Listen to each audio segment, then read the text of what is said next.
जय हिंद, जय शिक्षक साथियों। Welcome back to my channel. साथियों, आज मैं एक बहुत ही महत्वपूर्ण टॉपिक के साथ आई हूँ। अभी कोरोना के कारण जबकि बच्चे स्कूल नहीं आ रहे हैं तो उनके खातों में धनराशि भेजी जा रही है, एमडीएम की कन्वर्जन कॉस्ट और खाद्यान्न भी आ रहा है। तो ये जो राशि है ये अब डीबीटी यानी कि डायरेक्ट बेनिफिशियरी ट्रांसफ़र के अंतर्गत जाएगा। इसके लिए सभी विद्यालयों के प्रधानाध्यापक या इंचार्ज प्रधानाध्यापक को अपने विद्यालय के सभी छात्रों का डेटा, जिसमें बैंक अकाउंट डिटेल्स होंगी, अकाउंट होल्डर्स का नाम होगा, ये सारी डिटेल प्रेरणा पोर्टल पर अपलोड करनी कर चुके हैं। तो यदि उसमें कोई बदलाव आया है या चेंज करना है तो वो अपडेट करना है। तो ये कैसे करना है, यूज़र मैनुअल में क्या दिया गया है, आज इस वीडियो में मैं यही शेयर करने वाली हूँ। यदि आपको अच्छा लगे, पसंद आए तो प्लीज़ इसे लाइक ज़रूर कीजिएगा, साथ ही मेरे चैनल को सब्सक्राइब भी कीजिएगा।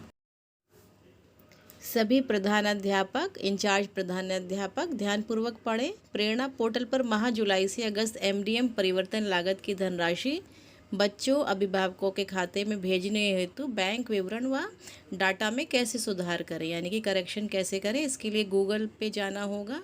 वहाँ पर एक साइट है www.prernaap.in, उस पर लॉगिन करना होगा और उसके बाद स्टेप बाय स्टेप क्लिक करते जाना है। Click on bank data upload, then click on teacher login. उसमें बैंक डेटा अपलोड करने के बाद टीचर लॉगिन, 2-3 ऑप्शन खुलेंगे। आपको टीचर लॉगिन ऑप्शन पर क्लिक करना है। फिर अपना रजिस्टर मोबाइल नंबर एंटर करना है। मोबाइल नंबर वही भरें जिस पर IVRS कॉल आती है आपके लिए, वही आपको मोबाइल नंबर भरना है। फिर उसके बाद क्लिक ऑन वेरीफाई, उसको वेरीफाई करें, ऑप्शन दिखाई देगा आपको। जब आप इसे वेरीफाई कर देंगे तो आपके मोबाइल नंबर पर एक OTP आएगा। एंटर OTP मोबाइल नंबर, यानी कि जो OTP आया है उसको भरना है। इसके बाद क्लिक ऑन जुलाई से अगस्त खाद्यान्न परिवर्तन लागत के विवरण में परिवर्तन सेशन 2020 और 21, उसके बाद कक्षा का लेवल चुनें। फिर क्लिक ऑन सर्च, आपकी संबंधित कक्षा खुल जाएगी। देन बाईं तरफ सिलेक्ट ऑल पर छोटे से बने बॉक्स में क्लिक करें। उसके बाद आपको जहां पर संशोधन करना है वहां आप संशोधन करें। तत्पश्चात दाहिनी तरफ बने अपडेट बॉक्स पर क्लिक करें। आपका संशोधन सफलतापूर्वक प्रेरणा पोर्टल पर अपलोड हो जाएगा। उक्त प्रक्रिया का पालन करते हुए सभी प्रधानाध्यापक, इंचार्ज प्रधानाध्यापक बच्चों और अभिभावकों के खातों में आवश्यक संशोधन करके 124 और या 138 दिन व अवशेष 49 दिन की धनराशि दिनांक 15 जून 2021 तक प्रेषित करना सुनिश्चित करें। जो अभी मैंने पहले बताया वो एक शॉर्ट में सारे स्टेप्स बताए थे। अब इन स्टेप्स को डिटेल में देखते हैं। अध्यापकों के लिए डीबीटी प्रोसेस हेतु यूज़र मैनुअल किस तरह करना है, ये मैनुअल दिया गया है। डीबीटी अर्थात डायरेक्ट बेनिफिशियरी ट्रांसफ़र। इसमें स्टेप 1 है, आप ये देख सकते हैं, हाईलाइट किया गया है कि बैंक डेटा अपलोड पर आपको क्लिक करना है और उधर पर फिर जब 2 ऑप्शन खुलेंगे, टीचर लॉगिन और यूज़र मैनुअल, तो यूज़र मैनुअल पर आपको नहीं जाना है क्योंकि आपको लॉगिन करना है। तो आप टीचर लॉगिन पर क्लिक करेंगे। जब आप वहाँ क्लिक कर देंगे और अपना मोबाइल नंबर भर देंगे, वेरीफाई कर देंगे, OTP सेंड कर देंगे तो आपके सामने ये एक पेज खुल जाएगा। इस पेज पर आप ध्यान से देखिए कि student guardian bank Excel upload entry form, April से जून तक खाद्यान्न और धनराशि का विवरण, जुलाई से अगस्त खाद्यान्न और धनराशि का विवरण। इसके बाद नीचे है अप्रैल से जून खाद्यान्न और धनराशि की रिपोर्ट और राइट साइड में नीचे है जुलाई से अगस्त खाद्यान्न और धनराशि की रिपोर्ट। तो आपको जिसमें भी एंट्री अपनी देखनी है या कोई मॉडिफिकेशन करना है तो आप उसी को क्लिक करेंगे। इसके बाद ये जो पेज है आपको इस तरह दिखाई देगा, सारे स्टूडेंट्स का नाम सब कुछ दिखाई देगा। यहाँ पर आप ये ध्यान दीजिएगा कि जो बच्चे निकल गए हैं उनको हम ड्रॉप आउट बच्चों में दिखाएंगे। ये लाल से दिख रहा है number of drop out, mark as drop out, और जिनको अपडेट करना है वो ब्लू से दिख रहे हैं, और जिनका वेरिफिकेशन हो गया है वहाँ वेरिफिकेशन लिख कर आ रहा है, जिनका वेरिफिकेशन होना है। तो इस तरह जिसको आपको अपडेट करना है आप अपडेट पर जाकर क्लिक करिए और उस बच्चे का डेटा अपडेट कर सकते हैं। इसमें देखिए क्या क्या कॉलम्स दिए गए हैं। सबसे पहले स्टूडेंट नेम, फिर जेंडर, फिर स्टूडेंट की DOB यानी कि डेट ऑफ बर्थ, स्टूडेंट की कक्षा, जो उसका सीरियल नंबर है वो, फिर गार्डियन नेम या अकाउंट होल्डर नेम जो भी हो, जिनका अकाउंट उन्होंने हमें दिया है उस अकाउंट होल्डर का नाम, अकाउंट नंबर, बैंक का नाम, उस बैंक का IFSC कोड, ब्रांच नेम और ब्रांच एड्रेस। इसके बाद रिलेशन विद अ गार्डियन, यदि पेरेंट का अकाउंट नहीं है, कोई गार्डियन है तो उसका बच्चे से क्या रिलेशन है ये लिखना है। और गार्डियन मोबाइल नंबर, जो भी उस पर्टिकुलर गार्डियन का मोबाइल नंबर है वो भरना है। स्टूडेंट का एड्रेस, पिन कोड और आधार स्टेटस वेरीफाइड है कि नहीं है ये भी इसमें शो हो रहा है। इस तरह आपको अपने स्कूल के सभी बच्चों की डिटेल दिखाई पड़ जाएगी। आपके विद्यालय में रजिस्टर में सभी छात्रों की जानकारी स्क्रीन पर प्रदर्शित होगी। सभी जानकारियों को ध्यानपूर्वक जांच लें। यदि कोई संशोधन करना हो तो अपडेट बटन पर क्लिक करके जानकारी में संशोधन कर सकते हैं। यदि कोई ऐसा छात्र भी प्रदर्शित होता है जो वर्तमान में विद्यालय में नहीं पढ़ता है तो उसे mark as drop out button पर क्लिक करके और कारण भरते हुए उस छात्र को हटाया जा सकता है। किसी भी छात्र को वेरीफाई करने के लिए उसकी संपूर्ण जानकारी देना अनिवार्य है। यदि कोई जानकारी नहीं भरी होगी तो वेरीफाई का बटन छात्र के नाम के आगे नहीं दिखेगा। यानी कि वेरीफाई का बटन तभी दिखेगा जब छात्र की संपूर्ण जानकारी यानी सारे कॉलम्स फिल होंगे।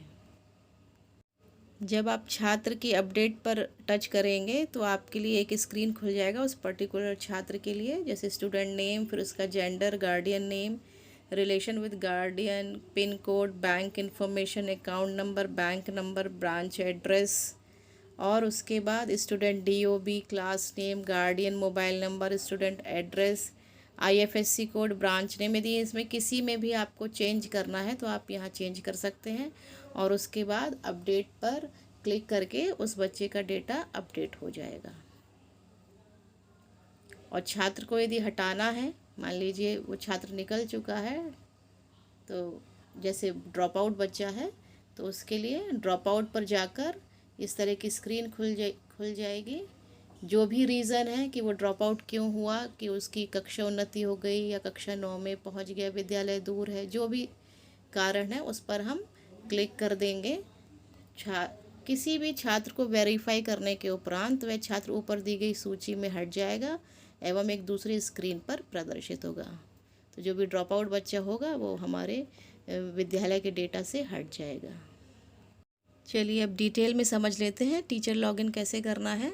तो सर्वप्रथम इसकी जो साइट है www.prerna-up.in, इस पर जाएंगे। जब आप इस पर क्लिक करेंगे तो आपको एक चीज़ ध्यान देना होगा कि इस तरह डायरेक्ट यदि खुल जाए तब तो ठीक है, खुल भी जाता है। यदि गूगल से ना खुल पाए तो आप यहाँ जो राइट हैंड पर 3 बटन दिए हुए हैं उनको क्लिक करें और यहाँ पर एक आएगा डेस्कटॉप साइट, इसको क्लिक करें। तो जैसे ही आप डेस्कटॉप साइट क्लिक करेंगे ये देखिए राइट हैंड पर दूसरी लाइन पर ग्रीन बॉक्स में ये आ गया है बैंक डेटा अपलोड। जब हम इसको क्लिक करेंगे तो ये देखिए ये 4 ऑप्शन खुले हैं, टीचर लॉगिन, यूज़र मैनुअल और user manual for DBT verification. तो हमें किस पर क्लिक करना है, टीचर लॉगिन पर। जब हम टीचर लॉगिन पर क्लिक करेंगे तो ये हमसे रजिस्टर्ड मोबाइल नंबर मांगेगा। तो जो भी उस विद्यालय के प्रधानाध्यापक का रजिस्टर्ड मोबाइल नंबर है वो इस पर डालेंगे। फिर हम ये जो ग्रीन में है वेरीफाई, इसका बटन इसको क्लिक कर देंगे तो टीचर लॉगिन हो जाएगा। जैसे ही आप टीचर लॉगिन पर क्लिक करेंगे आपको अध्यापक लॉगिन करने के लिए टीचर साइन अप बॉक्स में अपना रजिस्टर मोबाइल नंबर डालें, उसके बाद वेरीफाई पर क्लिक करें। ये देखिए ये वेरीफाई करने के लिए आ गया ऑप्शन, यहाँ पर क्लिक करना है। यदि आपका मोबाइल नंबर रजिस्टर नहीं है तो आपका जो वेरिफिकेशन है वो नहीं हो पाएगा। इसके लिए आपको 1800 पर संपर्क करना होगा और अपना नंबर रजिस्टर कराना होगा। और यदि रजिस्टर है तो फिर कोई बात ही नहीं है। जैसे ही आप वेरीफाई का बटन क्लिक करने के लिए आप ये देख सकते हैं एरो बना है, सेंड OTP पर क्लिक करना है। जैसे ही आप ये क्लिक करेंगे आपको एक मैसेज प्राप्त होगा कि आपके पास OTP भेज दिया गया है, OTP send successfully on your mobile. तो वहाँ पर ओके करना है ओके करने के बाद सेंड OTP पर क्लिक करने के उपरांत आपको मोबाइल पर प्राप्त OTP नंबर ही भरना है। यदि आप गलत OTP भरते हैं तो आप लॉगिन नहीं कर पाएंगे और आपको इनवैलिड OTP मैसेज प्राप्त होगा, इसलिए ध्यानपूर्वक OTP भरें।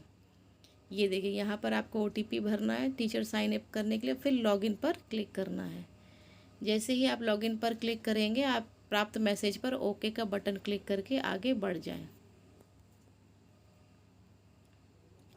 तो इस तरह टीचर साइन अप कंप्लीट हो जाता है। इसके बाद जो पेज खुल कर आता है, इसके बाद आपके लिए जो कंप्यूटर स्क्रीन पर देखिए ये पेज आएगा, जो मैंने पहले ही बताया था कि ये इस तरह के 4 ब्लॉक्स बने हुए हैं, जिनमें अप्रैल से जून खाद्यान्न धनराशि का विवरण, जुलाई से अगस्त खाद्यान्न और धनराशि का विवरण, अप्रैल से जून खाद्यान्न धनराशि की रिपोर्ट, जुलाई से अगस्त खाद्यान्न धनराशि की रिपोर्ट। इसके उपरांत अध्यापक अपने विद्यालय के सभी छात्र छात्रों के अभिभावक के बैंक की जानकारी दे सकते हैं। दिए गए लिंक पर क्लिक करके अध्यापक अपने विद्यालय के अप्रैल से जून के सभी छात्र छात्रों के अभिभावक के बैंक की जानकारी दे सकते हैं। जिस महीने का भी देना है उस पर जाकर हमको क्लिक करना है। दिए गए लिंक पर जाकर क्लिक करके अध्यापक सेशन के आधार पर अपने विद्यालय के सभी कक्षा के छात्र छात्रों के अभिभावक की बैंक की जानकारी में परिवर्तन कर सकते हैं। यहाँ पर ये बहुत ही ध्यान देने वाली बात है कि पिछले चरण के शेष बचे हुए छात्र छात्रा के माता पिता अभिभावक की बैंक जानकारी देने के लिए सत्र 2019-20 चुने तथा इस सत्र के छात्र छात्राओं के माता पिता की बैंक की जानकारी के लिए सत्र 2020-21 चुने। पिछले चरण के सभी छात्र छात्रा प्रमोट कर दिए गए हैं, इसलिए सत्र 19-20 में पंजीकृत छात्र छात्रा को नया सेशन 2020-21 की अगली कक्षा में देखेंगे। जैसे कि 2019-20 के कक्षा 1 के छात्र सत्र 2020-21 में कक्षा 2 में, इसी तरह कक्षा 2 के छात्र कक्षा 3 में, कक्षा 3 के छात्र 4 में और कक्षा 4 के छात्र 5 में होंगे, और इसी तरह कक्षा 6 के छात्र 7 में और 7 के छात्र 8 में होंगे। लेकिन यहाँ ये ध्यान देने वाली बात है कि कक्षा 5 के छात्र और कक्षा 8 के छात्र, क्योंकि वो इस विद्यालय से निकल जाएंगे, तो उन्हें हम 2019 और 20 सत्र का ही मानकर चलेंगे। इसके लिए आपको सेशन ध्यानपूर्वक सिलेक्ट करना होगा, डिस्ट्रिक्ट अपना डालना होगा। अभी आपका विद्यालय जिस भी डिस्ट्रिक्ट में है, और स्कूल का टाइप कंपोजिट है, प्राथमिक है कि उच्च प्राथमिक है, और उसकी कक्षा।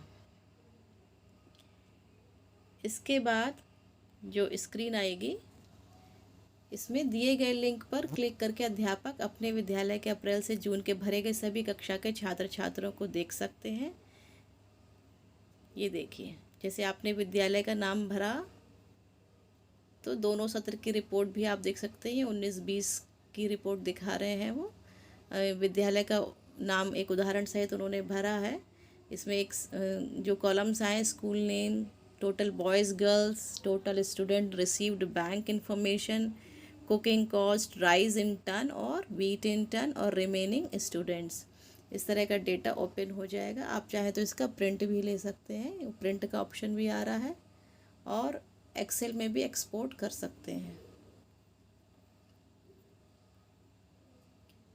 अब ये स्टूडेंट वाइज डेटा खुल गया है। जैसे अप्रैल से जून तक का धनराशि की जो रिपोर्ट है, तो स्टूडेंट वाइज डेटा खुल गया है कि स्टूडेंट नेम ये, उसका फादर ये, मदर का नाम ये, रजिस्ट्रेशन नंबर ये है, सीरियल नंबर ये है, डेट ऑफ बर्थ ये है, क्लास नेम ये है, बैंक का IFSC कोड, बैंक नेम और ब्रांच नेम। इस तरह सभी स्टूडेंट्स के डेटा ओपन हो जाएंगे। इसी तरह जुलाई से अगस्त तक के सभी छात्र छात्राओं के अभिभावक के बैंक की जानकारी के लिए हम इस तरह राइट हैंड पर जो डार्क ब्लू कॉर्नर दिया गया है, डार्क ब्लू बॉक्स दिया गया है, उस पर क्लिक करेंगे।